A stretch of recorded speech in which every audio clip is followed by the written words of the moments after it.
روک لیتی ہے آپ کی نسبت، تیر جتنے بھی ہم پہ چلتے۔ بسم اللہ الرحمن الرحیم۔ ان اللہ و ملائکتہ یصلون علی النبی یا ایھا الذین آمنوا صلوا علیہ وسلموا تسلیما۔ اللہم صلی علی سیدنا شفیعنا محمد وعلی آل سیدنا و مولانا محمد وبارک وسلم وصلی علیہ۔ Ul-Naeem Islamic media YouTube channel پر میں ہوں آپ کا میزبان نعیم فیاض نقشبندی، اور آپ دیکھ رہے ہیں پروگرام سوال آپ کا۔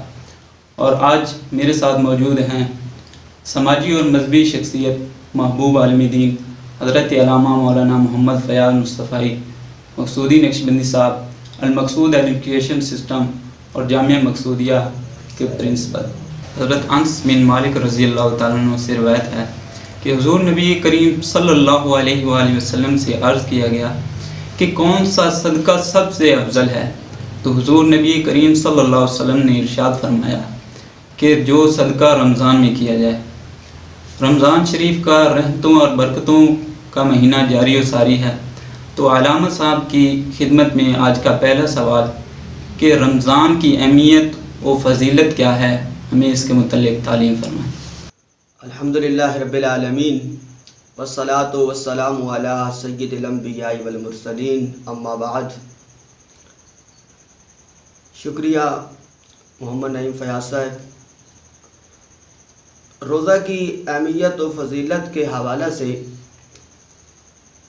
اللہ رب العزت نے قرآن مجید میں ارشاد فرمایا، یا ایھا الذین آمنوا کتب علیکم الصیام کما کتب علی الذین من قبلکم لعلکم تتقون۔ اے ایمان والو، تم پر روزے اسی طرح فرض کیے گئے جس طرح تم سے پہلے لوگوں پر فرض کیے گئے تھے، تاکہ تم پرہیزگار بن جاؤ۔ حضور نبی رحمت صلی اللہ علیہ وسلم کا فرمان ہے، من صام رمضان ایمانا و احتسابا غفر له ما تقدم من ذنبه، کہ جس نے حالت ایمان میں ثواب کی نیت سے رمضان کا روزہ رکھا تو اس کے سابقہ تمام گناہوں کو بخش دیا جاتا ہے۔ اسی طرح آپ علیہ الصلوۃ والسلام نے فرمایا کہ روزہ ڈھال ہے، جس طرح تم میں سے کسی کے پاس جنگ کے درمیان ڈھال ہوتی ہے، تو روزہ اسی طرح جہنم سے حفاظت کی ڈھال ہے۔ اللہ کے محبوب علیہ الصلوۃ والسلام نے فرمایا کہ ابن آدم کے ہر عمل پر اسے 10 گنا سے 700 گنا، اور جس کے لیے اللہ تبارک و تعالیٰ چاہتا ہے اس کے لیے بھی بڑھا دیتا ہے۔ لیکن فرمایا روزہ وہ اس سے مستثنی ہے۔ روزے کے بارے میں اللہ تبارک و تعالیٰ کا فرمان ہے، الصوم لی وانا اجزی بہ، کہ روزہ میرے لیے ہے اور میں ہی اس کی جزا دیتا ہوں۔ یعنی روزہ، اس کی اہمیت، اس کی فضیلت اتنی ہے کہ اسے کسی ترازو میں ماپا نہیں جا سکتا، اسے کسی حساب و کتاب میں نہیں لایا جا سکتا۔ اس کا اجر، اس کا ثواب وہ فقط اللہ جانتا ہے۔ اس کی کیا وجہ ہے کہ باقی اعمال کا ثواب وہ تو 10 سے 700 گنا تک، یا جس کے لیے اللہ چاہے اس سے بھی زیادہ بڑھا دے، لیکن روزے کے لیے کوئی حد مقرر نہیں۔ اس کی ایک وجہ تو یہ ہے کہ روزہ ایک پوشیدہ عبادت ہے، جس کا اس بندے کو پتہ ہوتا ہے یا اللہ کو پتہ ہوتا ہے۔ تو جو عمل پوشیدہ ہو اس میں اخلاص زیادہ ہوتا ہے۔ یہی وجہ ہے کہ روزے کے ثواب کو کوئی نہیں جانتا سوائے اللہ رب العزت کے۔ اسی طرح دوسری عبادات کی نسبت روزہ میں نفس کشی اور محنت زیادہ ہے۔ حالت روزہ میں انسان کو بھوک اور پیاس کی شدت برداشت کرنی پڑتی ہے، اسے اس پر صبر کرنا پڑتا ہے، جس کی وجہ سے اس کا اجر و ثواب بھی بڑھ جاتا ہے۔ سبحان اللہ، سبحان اللہ۔ بہت ہی پیارے انداز میں روزہ کی فضیلت و اہمیت بیان فرمائی۔ لیلۃ القدر کہ جس کے بارے میں احادیث مبارکہ میں بہت سی بشارتیں ہیں، تو میں عرض کروں گا کہ اس کے متعلق بھی ہمیں تعلیم فرمائیں کہ اس کی کیا اہمیت ہے، اس کے کیا رحمتیں ہیں۔ رمضان المبارک کی راتوں میں سے ایک رات ہے شب قدر، جو 1000 مہینوں سے افضل رات ہے۔ اللہ تبارک و تعالی نے اس رات کی اہمیت اور فضیلت کو بیان فرمانے کے لیے قرآن مجید کی پوری سورت نازل فرمائی، جس کا نام ہی سورۃ القدر ہے۔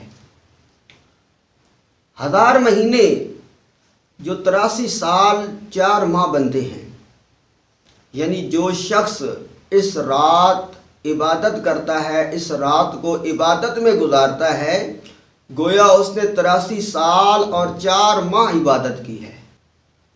قدر کا ایک معنی ہے مرتبہ، کیونکہ یہ رات دوسری راتوں کی نسبت مرتبہ و شرف میں بڑھ کر ہے، اس لیے اسے شب قدر کہا جاتا ہے۔ اس کا ایک معنی تنگی بھی ہے، کیونکہ اس رات اس قدر فرشتوں کا نزول ہوتا ہے کہ زمین پر جگہ تنگ پڑ جاتی ہے، اس لیے اسے لیلۃ القدر کہا جاتا ہے۔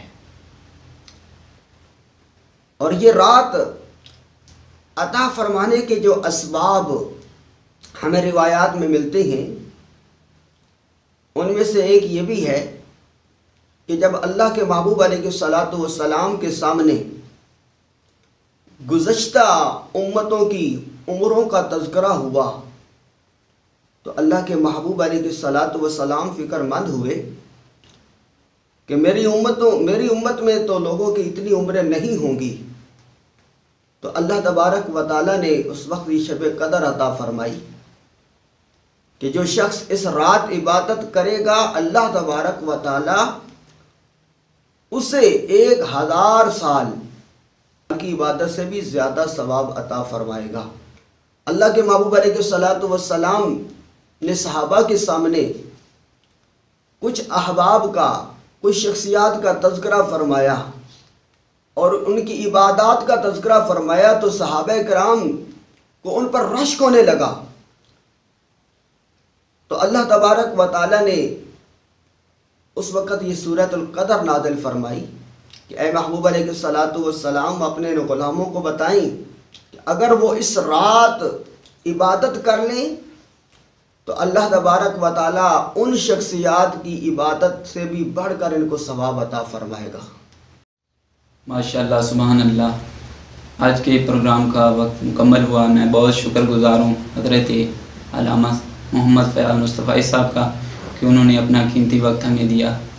آپ سے گزارش ہے کہ ہمارے YouTube channel ul-Naeem Islamic video کو سبسکرائب کریں، ہماری ویڈیوز کو شیئر کریں، لائک کریں، اپنے سوالات ہمیں اسکرین پہ دیے گئے نمبر پر واٹس ایپ کریں۔ اپنے میزبان نعیم فیاض نقشبندی کو اجازت دیجیے۔ اللہ حافظ۔